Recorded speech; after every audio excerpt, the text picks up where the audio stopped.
దేశవ్యాప్తంగా నైరుతి రుతుపవనాలు విస్తరించాయి. జూన్ నెలలో కాస్త మందగించినట్లు కనిపించిన రుతుపవన గమనం ప్రస్తుత వేగం పుంజుకుంది.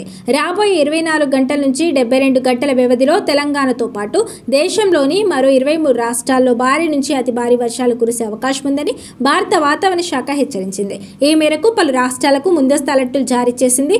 ఈ వారంలో బంగాళాఖాతంలో వరుసగా 2 శక్తివంతమైన అల్పపీడన ప్రాంతాలు ఏర్పడనున్నాయని వాతావరణ శాఖ అధికారులు వెల్లడించారు. ఇవి మధ్య భారతదేశం గుండా భూభాగంలోకి పయనించే క్రమంలో వాతావరణంలోకి విపరీతమైన తేమను నెట్టివేస్తాయన్నారు. దీనివల్ల రుతుపవనాలు మరింత బలపడి విస్తారంగా వర్షాలు కురుస్తాయని చెప్పారు. ముఖ్యంగా జూలై 1 నుంచి జూలై 4 మధ్య దేశవ్యాప్తంగా వానలు దంచుకొట్టే అవకాశం ఉండడంతో ఎండ తీవ్రత తగ్గి గరిష్ట ఉష్ణోగ్రతలు 5 నుంచి 6 వరకు పడిపోయి వాతావరణం చల్లబడిందని చెప్పారు. నేడు తెలంగాణలోని ఉత్తర, తూర్పు జిల్లాలపై వర్ష ప్రభావం ఎక్కువగా ఉండనుందని అన్నారు.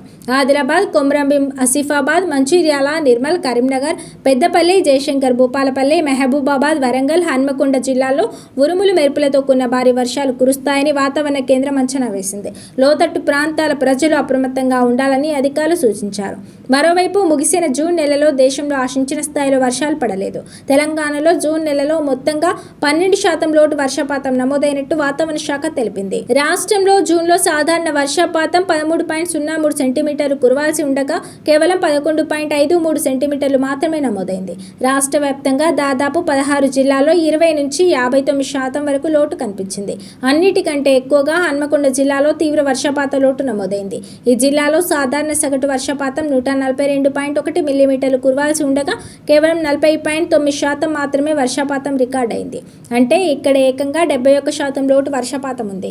మిగిలిన 12 జిల్లాల్లో మాత్రం సాధారణ వర్షపాతం కంటే కేవలం 17% నమోదైంది. అయితే జూలై మొదటి వారంలో కురవబోయే భారీ వర్షాలతో ఈ లోటు అంతా భర్తీ అయి ప్రాజెక్టులోకి భారీగా వరద నీరు వచ్చే అవకాశం ఉందని వాతావరణ శాఖ నిపుణులు ఆశాభావం వ్యక్తం చేస్తున్నారు.